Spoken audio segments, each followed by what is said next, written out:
C'est un plateau de regards croisés très joyeux. Ce soir, on évoquera bien sûr, avant l'explosion de joie, le Mali, où un journaliste français a été enlevé par un groupe djihadiste. Nous serons du côté du Tchad. Un mouvement citoyen appelle à une nouvelle manifestation le samedi. En Côte d'Ivoire, le PDCI est impliqué dans les préparatifs du retour de Laurent Gbagbo. Et le Togo, le sport. On va parler donc de nouveaux sélectionneurs recrutés pour les éperviers du Togo. Autour du plateau pour en parler, on est avec Sylvestre Béni de La Manchette. Bonsoir Sylvestre. Oui, bonsoir Samuel et bonsoir à toutes et à tous. Et Credo Tété, le médium. Bonsoir Credo. Bonsoir Samuel, bonsoir Sylvestre et bonsoir à tous ceux qui nous suivent. Et je dis à tout à l'heure, Credo. Oui, on se dit à tout à l'heure, mais je me permets de faire un coucou à monsieur, madame Oké à Porto Novo. D'accord, merci beaucoup. Le Mali pour commencer. Un journaliste français, Olivier Dubois, collaborateur de divers médias, a été enlevé début avril au Mali par des djihadistes affiliés à Al-Qaïda. Une information qu'il a annoncée lui-même dans une vidéo diffusée mercredi sur les réseaux sociaux, déclenchant l'ouverture d'une enquête antiterroriste en France. Dans un enregistrement d'une vingtaine de secondes, Olivier Dubois explique avoir été enlevé le 8 avril à Gao par le groupe de soutien à l'islam et aux musulmans, le GESIM ou le GENIM, selon qu'on soit en arabe ou en français, principale alliance djihadiste au Sahel liée à Al-Qaïda et dirigée par le chef touareg malien Iyad Aghali. Credo Tété, l'enlèvement d'un journaliste, il faut rappeler qu'il n'y avait plus d'otages français dans cette partie du Mali. Finalement, quand on suit un peu le fil de l'affaire, on se perd un peu, j'ai envie de dire. Oui, on se perd un peu lorsqu'on sait que ce journaliste français séjournerait depuis au moins 6 ans. C'est sa 6e année à Bamako. Et ici, on nous dit également que ce journaliste qui connaît bien le territoire malien a, de son propre chef, pris contact avec un intermédiaire pour faire une interview. Donc aujourd'hui, si dans les premières heures, l'information n'est pas sortie, et c'est quelques jours après qu'on nous montre une vidéo. Donc il faut s'interroger sur le mobile même de cette démarche pour avoir cette interview. Est-ce que ça ne va pas dans tous les sens? Donc je me suis permis de poser cette question. Comment comprendrait-on le rôle, bien le ressenti vis-à-vis de la France dans le problème malien? Est-ce que ce journaliste ne se serait pas entêté pour faire des choses à la légère? Donc il y a des interrogations qui se posent. Donc je crois qu'on a eu d'autres éléments d'information qui nous disent qu'il n'a pas mis les garde-fous, il n'aurait pas plutôt mis les garde-fous pour déboucher sur cette interview qu'il aurait voulu, mais qui s'est aujourd'hui transformé, métamorphosé en prise d'otage. Alors, vous comprenez qu'un journaliste, c'est vrai que le travail de journaliste amène un peu partout, mais on connaît les conditions sécuritaires au nord Mali. Est-ce qu'on ne peut pas parler d'une sorte d'imprudence de sa part? Oui, il y a quand même de l'imprudence, mais vous savez, en matière de journalisme, il faut aussi avoir le courage, parfois donc d'affronter des situations difficiles. Peut-être que c'est sa témérité qui lui a peut-être guidé à aller vers le groupe djihadiste, d'autant plus que, d'après les informations, il y aurait plusieurs intermédiaires entre donc le cadre djihadiste et lui. Mais aussi, d'après d'autres informations, un journal français, je me garde quand même de citer le nom, lui aurait quand même déconseillé. Donc, cette interview-là, puisque étant correspondant, il travaille donc avec plusieurs chaînes en France. Donc, l'une de ces chaînes-là ou l'un de ces organes a quand même déconseillé cela parce qu'estimant que c'était trop risqué donc de s'aventurer pour cette interview-là. Donc, du 8 avril, pratiquement, disons, bientôt le 8 mai, ça fera un mois, 30 jours, avant qu'on le sache d'ailleurs qu'il a été enlevé, kidnappé. Mais au détour donc, d'autres informations, et du fait donc de la position de la France aujourd'hui, dans le monde, on se dit que notre confrère a trop osé. Il a trop osé parce qu'aujourd'hui, c'est vrai que la France n'est plus tellement en odeur de sainteté. Partout dans le monde, que ce soit à Centrafrique, il y a quelques jours, les gens ont manifesté, que ce soit au Mali, hein, les gens manifestent toujours contre la France. On a vu au Sénégal des gens s'attaquer donc aux intérêts français. Et puis il y a quelques jours, on a vu la même scène donc au Tchad. Donc on se dit que un journaliste français dans les mains du djihadiste, pour les djihadistes, c'est du pain béni, quoi. C'est du pain béni. Donc on espère que notre confrère Olivier Dubois soit rapidement relâché. Parce que même dans le monde, la France n'a plus d'otage dans le monde. Donc c'est lui qui devient donc le premier otage français dans le monde aujourd'hui. Puisque depuis 2020. Plusieurs ont été relâchés. Et Sophie, il y a quelques jours, avait donc relâché. Donc il est le premier français à se faire donc otage dans le monde. On espère. Et comme la France sait toujours le faire, peut-être que les djihadistes peuvent peut-être demander des rançons. Maintenant, la France arrive donc à libérer ses otages. On ne sait pas s'il paye quand même ses rançons. Ouais. S'il le paye, donc ça permettra aux djihadistes d'avoir donc de nouveaux matériels contre les mêmes Français. C'est confus, en fait. Alors, Olivier Dubois avait, selon ce qui est dit, devait avoir un entretien avec Abdallah Ag Al-Bakaï, qui est commandant d'un groupe du GSIM dans la zone Talatay. Quand un journaliste projette interviewer un djihadiste, moi j'ai envie de savoir c'est à quelle fin finalement?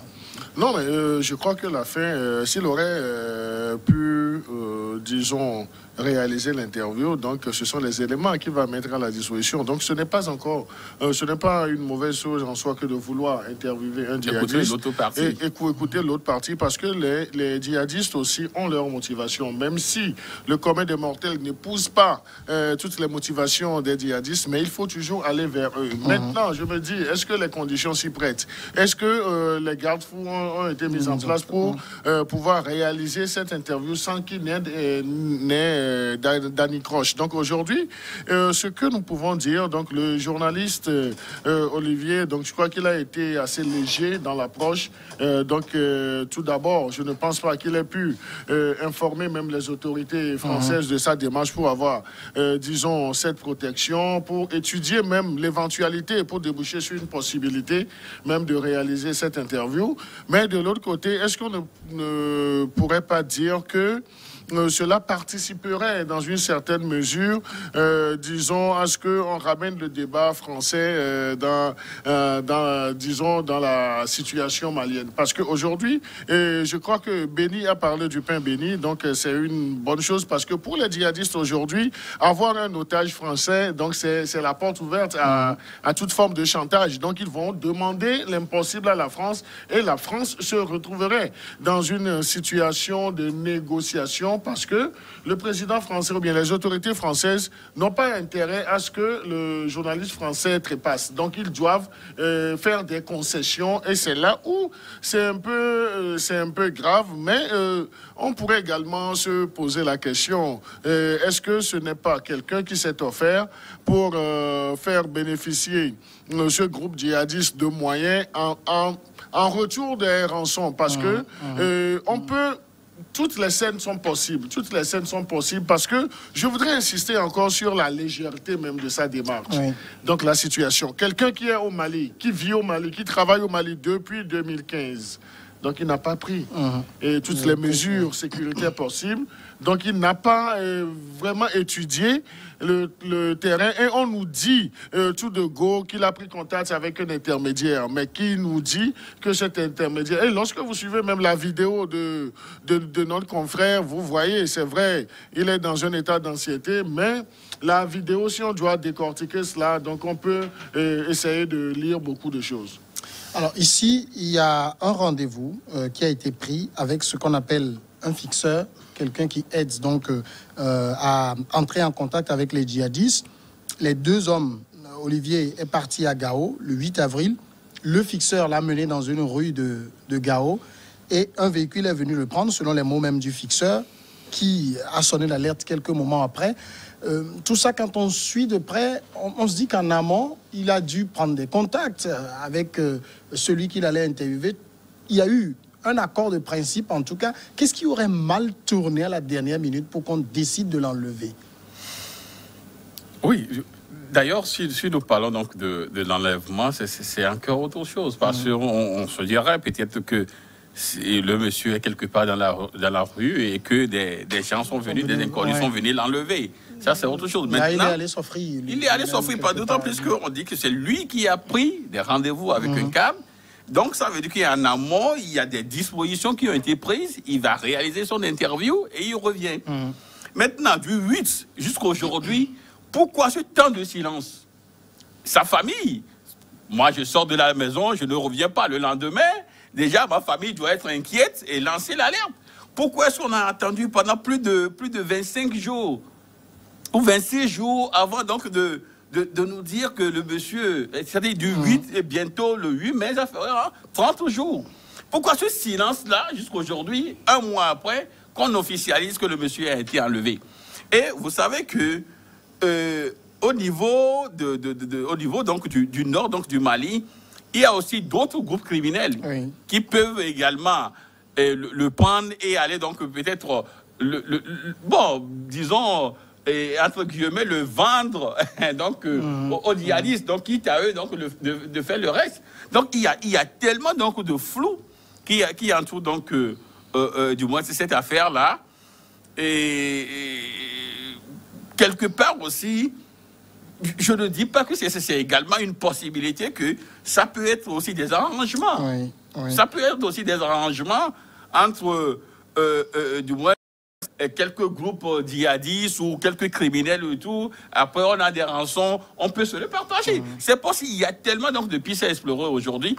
Parce qu'à l'heure où nous parlons, je crois que l'Al-Qaïda n'a pas encore revendiqué. Non, pas et du moins, cet enlèvement-là. Donc, on est quand même, il y a tellement donc d'ambiguïté dans ce dossier que peut-être que les prochains jours vont nous édifier. Alors, on se rappelle le cas de la Française Sophie Pétronet qui avait été enlevée en décembre 2016, toujours à Gao, mais libérée en 2024, en détention. Dans le cas d'espèce, on sait que les prises occidentales sont considérées comme de grosses prises dans les rangs des djihadistes. On se dirige vers une longue détention ou bien ça va pouvoir s'accélérer pour sa libération?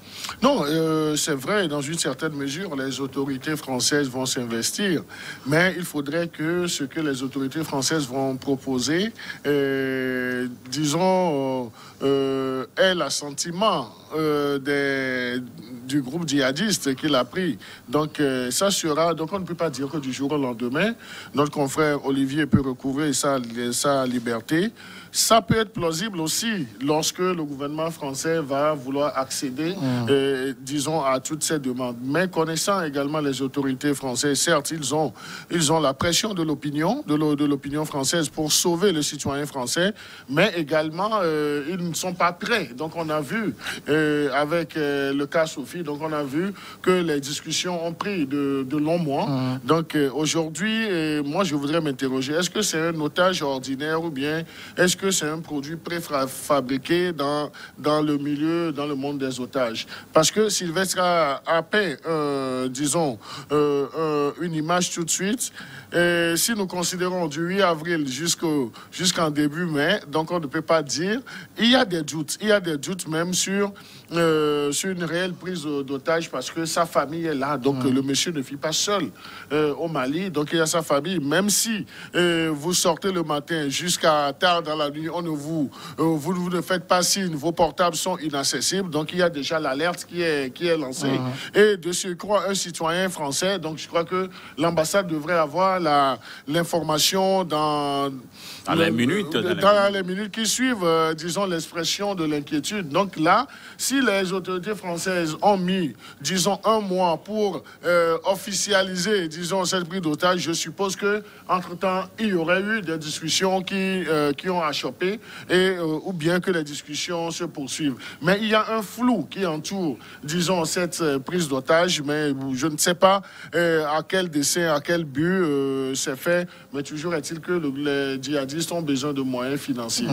L'autre question, c'est aussi, ou en tout cas autre chose qui se révèle ici, c'est cette facilité que certains peuvent avoir à entrer en contact avec des djihadistes. Oui, c'est pourquoi je dis que d'ailleurs le dossier présente assez d'ambiguïté, parce que moi je le ferais quand même, je n'aurais jamais ce courage-là. Encore que dans un pays où on peut tomber sur les mines à tout moment et prendre et aller donc visiter un cas djihadiste. D'ailleurs, le chemin, donc, il y aura tellement donc d'embuscades sur le chemin. Et notre confrère il a pris assez de risques. Mais c'est possible également, en étant sur le territoire pendant 6 années, c'est vrai, il peut y avoir aussi des contacts, il peut y avoir également quelques intermédiaires. On parlait tout à l'heure d'un fixeur et tout. Donc, il peut peut-être connaître des rouages ou des canaux à utiliser pour être en contact donc, avec ce cadre-là. Mais vous savez, aujourd'hui, il y a tellement donc, de moyens. Hein, il peut faire cette interview dans votre téléphone, pourquoi pas? Oui. Il y a tellement donc, de moyens à utiliser pour avoir cette interview-là.